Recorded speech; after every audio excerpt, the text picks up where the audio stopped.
All right, so if we are addressing domain and range of a rational function,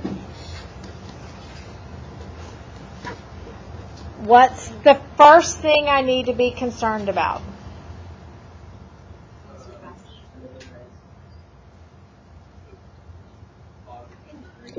The bottom can't be 0, which means x can't be 3. So the bottom can't be 0, which means x can't be 3. So my domain would be everything but 3.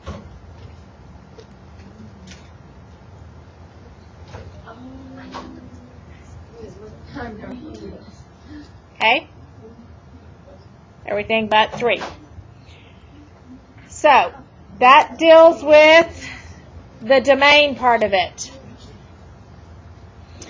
Range is going to be determined by my horizontal. Remember, that's my vertical asymptote.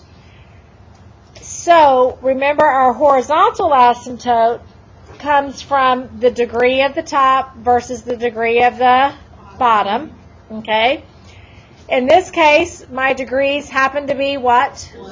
The same. My degrees happen to be the same. So I use my coefficients, which means my asymptote is y equals 2 over 1, which is 2.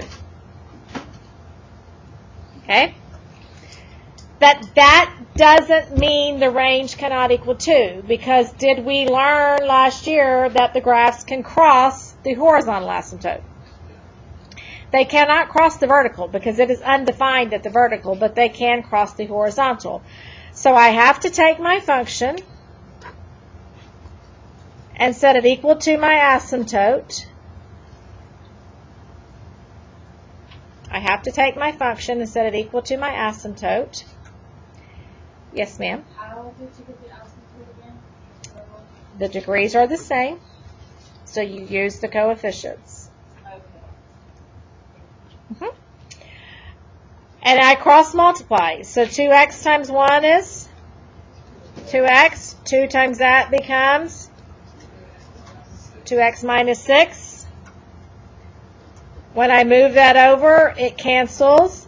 Does 0 equal negative 6? No. So can it cross my asymptote? No. Which means my range is going to be everything except 2.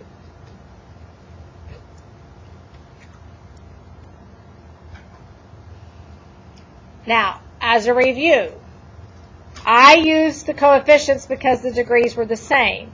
What else is it that I need to have committed to memory? When the degree on the top is smaller, which is in the case of the one we're graphing, it's automatically what? Y equals 0. And if the degree on the top is bigger, there is not a horizontal asymptote. Okay? All right. The second one. That one, hopefully, was a no-brainer. Parabola that's moved what? Up 4. Okay? It doesn't matter that it's x to the 8th. As long as it's even, is it going to look like that parabola? Okay? So what's the domain? All real numbers. And what's the range? 4 to infinity. All right. Third one. Now, this is where I think we left off yesterday, and I'm not sure we had this conversation. So, here's the conversation we need to have. That is an even root, which means this number needs to be 0 or bigger in order to graph it on an xy plane. I can take the square root of a negative number and get an imaginary number, but I can't graph an imaginary number on my xy plane. So the only thing that's going to show up on my xy plane are my real solutions, which has to be 0 or bigger. So think about this. What number could I put there and get a 0? 9. but I could also put a negative 9. All right, so then that kind of says I'm either going 9 and bigger or negative 9 and smaller, or I'm going to go between the negative 9 and the positive 9. Which direction do I need to go? Between them or past them? Past. Because 8 is going to make it negative. 7 is going to make it negative. But 10, 11, 12 would continue to make it positive. So it's going to look something kind of like this when you graph it, which means my domain is going to be what? Negative infinity to negative 9. Can I include the negative 9? Yes. And then 9 to infinity. And as I start at 9, I'm going to get a what for my range?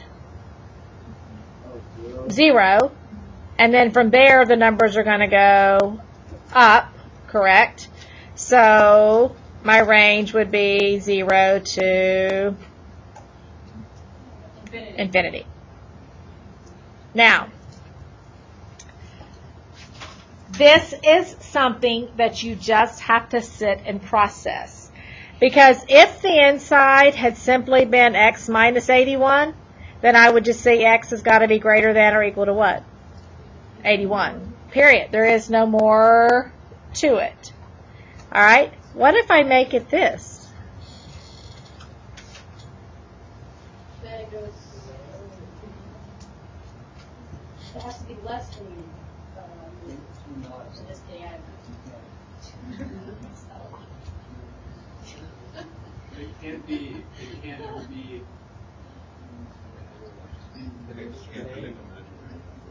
Can it not ever be a negative? Like, you don't have to worry about. There's no way for it to be negative, right? So if there's no way for it to be negative, then it's The domain's already. all real numbers, correct? There is nothing I can put in there because of the plus sign. There is nothing that I can put in there that's going to make it negative. So it would be all real numbers. And typically that graph looks something more like that. And these are not definites, but that's just kind of a general what it looks like. What if I change it to an odd root?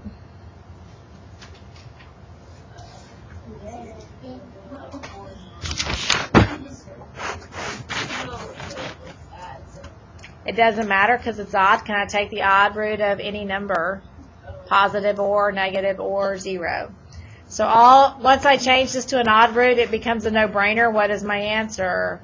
All real numbers and all real numbers. There's no thinking about it because it's an odd root.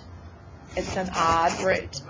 It's the fact that it's an even root that makes it have to be greater than or equal to 0. Okay, so this is just all real numbers and all real numbers. Okay, so I have one more thing to question you about. And I'm going to change the number to make it friendlier.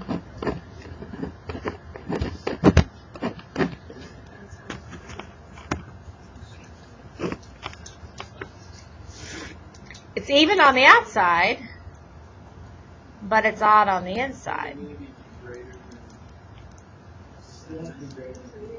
Greater than 3, right? 3 or bigger. Everybody okay with that? But can I go negative 3 or smaller? No, because negative 3 is going to become negative 27 minus 27. So would it just be 1/2 of it? Okay? So I am not going to give you horrible numbers. I'm going to give you friendly numbers. But I expect what am I trying to make you think about here? Does this number have to be positive, 0 or positive? And if so, what numbers will make it that way? And then that's how you got to control your domain and range. Okay? That's what you've got to use to control your domain and range. All right? All right, our graph.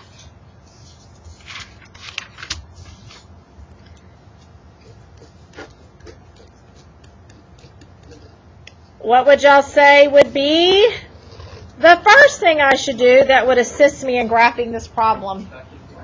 Factor the bottom. X minus 2, x plus 1. So that gives me my vertical asymptote. So what can x not be? 2 and negative 1. So negative infinity to negative 1, negative 1 to 2, and 2 to infinity. Your teacher may have dashed the asymptotes. Your teacher may not have drawn the asymptotes.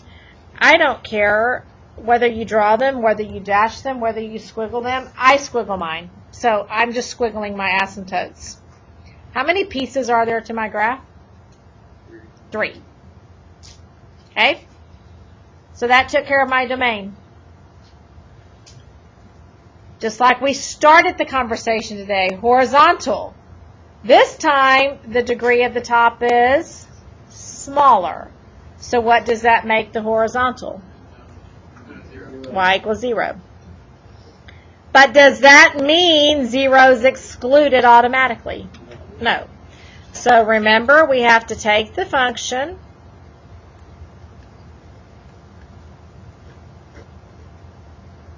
and set it equal to 0. Why did I write 0 over 1? So that I have a fraction on both sides and I can simply what? Cross multiply. Remember, 0 is not 0 over 0. It is 0 over 1. 0 over 0 is undefined. So if I cross multiply, what do I get this way? And what do I get that way? 0. So, can it cross the asymptote? And where will it cross the asymptote? At 0. So 0 is not excluded from my range. Okay, 0 is not excluded from my range. All right, so now, because the asymptote happens to be the x-axis, I already know where it crosses the x-axis. Where does it cross the x-axis at? 0. But those are usually called your x-intercepts. If that asymptote was not sitting on the x-axis, would I want to know where it crosses the x-axis at? Yes. And how do I easily determine that? Whatever makes the top a 0. If that was not sitting on the y-axis, would I also want to find my y-intercept? Yes. How do I find the y-intercept? I let every x be 0. Okay? So now, I have found all of my critical pieces. I have my asymptotes. I know where I cross the x. I know where I cross the y. And I need to know what to do here, what to do there, and what to do there. Well, I do know this, that this whole piece is either above it or below it, because it can't do what right here? Cross it. But I don't know which one it is. So how do I decide which one it is? Plug in a number. So since that's at negative 1, how about we plug in negative 2? So negative 2 squared is 4, minus negative 2 minus 2. That's going to give me negative 2 over 4, which is negative 1/2. So negative 2, negative 1/2.